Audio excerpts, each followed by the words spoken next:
Good morning बच्चों। कैसे हैं आप? सभी ठीक हैं? आज हम आपको हिंदी का पार्ट 11 आत्मनिर्भरता पढ़ाते हैं।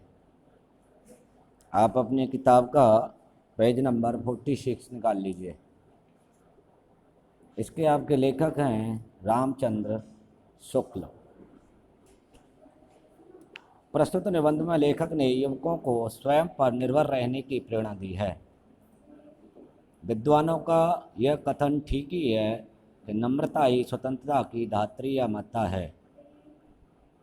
लोग भ्रमवश अहंकार वृत्ति को उसकी माता समझ बैठते हैं, पर उसकी सौतेली माता है जो उसका सत्यानाश करती है।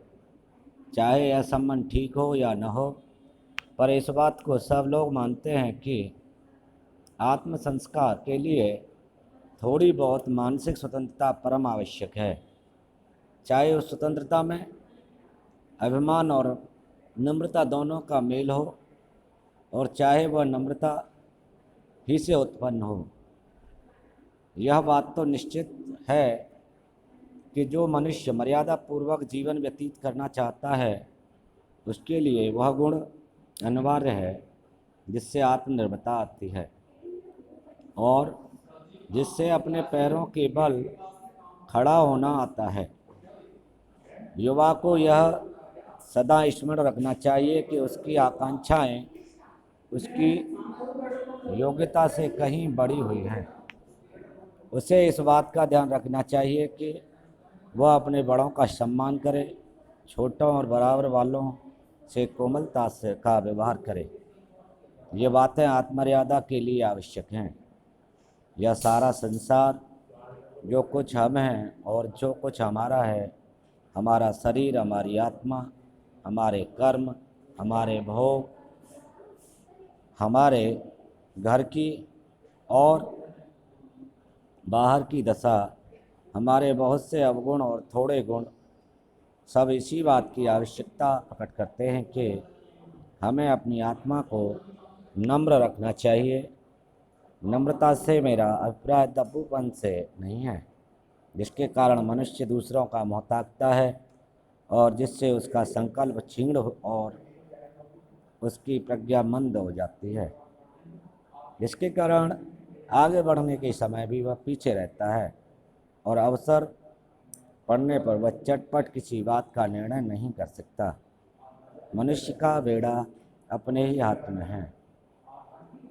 उसे वह चाहे जिधर लगाए।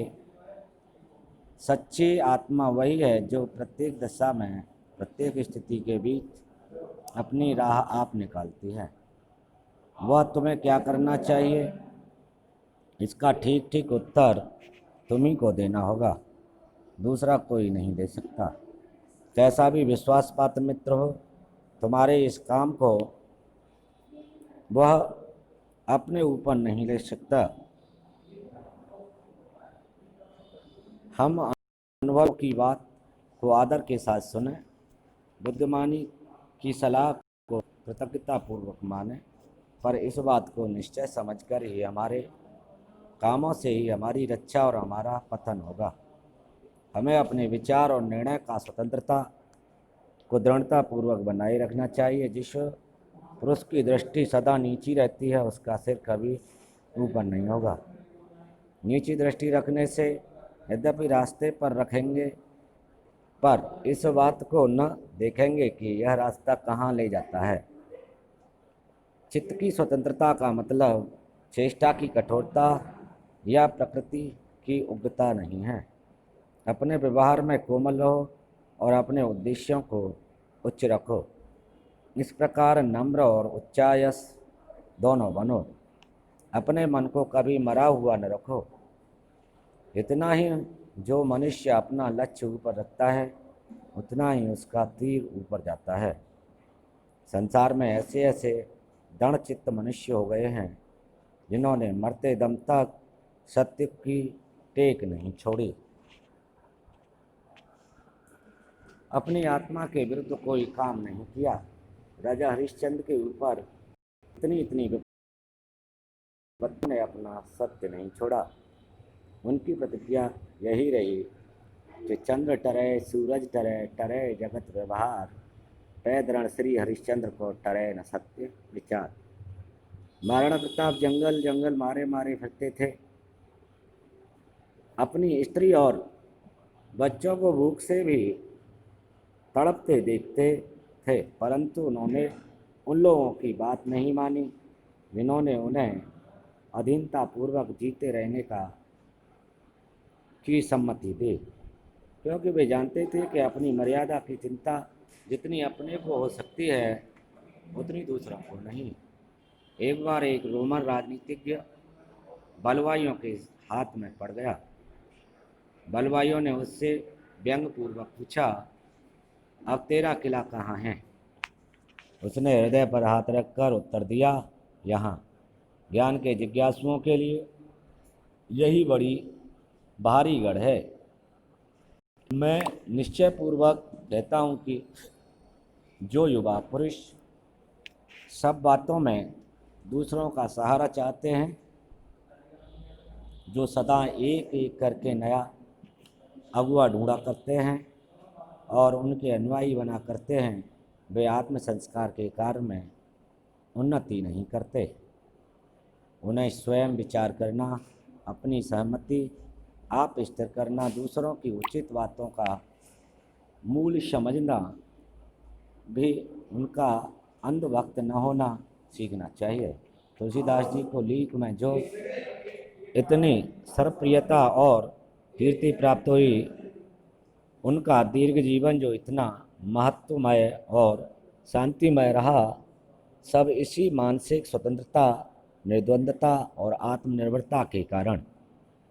वहीं उनके समकालीन केशवदास को देखिए, जो जीवन भर विलासी राजाओं के हाथ की कठपुतली बने रहे, जिन्होंने आत्म स्वतंत्रता की ओर कम ध्यान दिया और अंत में आप इतनी बुरी गति की।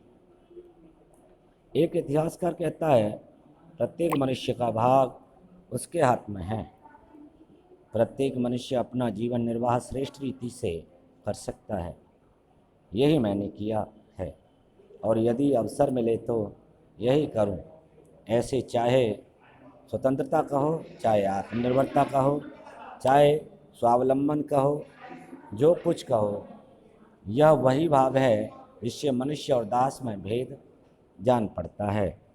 यह वही भाव है जिसकी प्रेरणा से राम लक्ष्मण ने घर से निकलकर बड़े बड़े पराक्रमी वीरों पर विजय प्राप्त की। यह वही भाव है जिसकी प्रेरणा से हनुमान ने अकेले सीता की खोज की। यह वही भाव है जिसकी प्रेरणा से कोलंबस ने अमेरिका समान बड़ा महाद्वीप ढूंढ लिया। इस चित्तवृत्ति की दृढ़ता के सहारे दरिद्र लोग दरिद्रता को, अनपढ़ लोग अज्ञानता से निकालकर उन्नत हुए हैं तथा उद्योगी और अधव्यवसायी लोगों ने अपनी समृद्धि का मार्ग निकाला है। इसी चित्तवृत्ति के आलंबन से पुरुष सिंहों को यह कहने की क्षमता हुई है, मैं राह ढूंढूंगा या राह निकालूंगा। यही चित्तवृत्ति थी जिसकी उत्तेजना से शिवाजी ने थोड़े वीर मराठी सिपाहियों को लेकर औरंगजेब की बड़ी भारी सेना पर छापा मारा और उसे तितर बितर कर दिया। यही चित्तवृत्ति थी जिसके सहारे एकलव्य बिना किसी गुरु या संगी साथी के जंगल के बीच निशाने पर तीर चलाता रहा और अंत में एक बड़ा धनुर्धर हुआ। यह जो मनुष्य की सामान्य जनों से उच्च बनाती है, उनके जीवन को सार्थक और उद्देश्यपूर्ण करती है तथा उसे उत्तम संस्कारों को ग्रहण करने योग्य बनाती है। जिस मनुष्य की बुद्धि और चतुराई उसके हृदय के आश्रय पर स्थिर रहती है, वह जीवन और कर्म क्षेत्र में स्वयं भी श्रेष्ठ और उत्तम रहता है और दूसरों को भी श्रेष्ठ और उत्तम बनाता है। प्रसिद्ध उपन्यासकार स्टॉक एक बार ऋण के बोझ से बिल्कुल दब गए। मित्रों ने उनकी सहायता करनी चाहिए, पर उन्होंने यह बात स्वीकार नहीं की और स्वयं अपनी प्रतिभा का सहारा लेकर अनेकों उपन्यास थोड़ी समय के बीच लिखकर लाखों रुपए का ऋण अपने सिर से उतार दिया। तो इस पाठ से हमें यही शिक्षा मिलती है कि हमें सेल्फ डिपेंड होना चाहिए, आत्मनिर्भर होना चाहिए और अपने कार्य को स्वयं करना चाहिए, दूसरों पर आश्रित नहीं रहना चाहिए। इसी के साथ आपका ये पाठ समाप्त हुआ। अब हम आपका कल इसकी एक्सरसाइज कराएंगे। तब तक के लिए विदा लेते हैं। आप इस वीडियो को लाइक करना न भूलें। जय हिंद,